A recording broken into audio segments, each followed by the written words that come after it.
নমস্কার বন্ধুরা, আমি রাত্রে ভরে ভিজিয়ে রেখেছিলাম ময়দা জল দিয়ে, একটু 1 চিমটে ভর খাবার সোডা গাঢ় করে ভিজিয়ে রেখেছি সারা রাত্রির। এইভাবে তৈরি হয়েছে। এটা দিয়ে আমি জিলিপি বানাবো।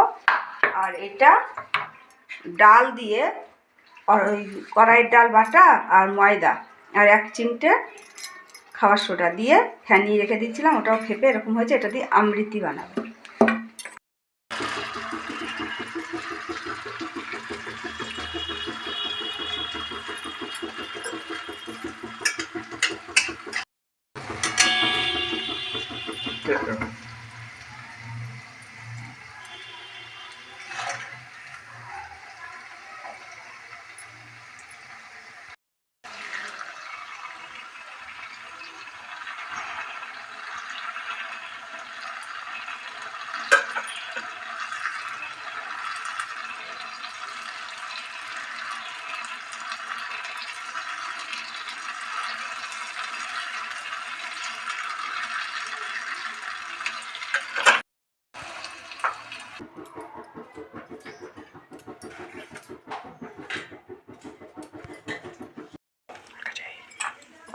এটা দিয়ে ইমৃতি বানাবো।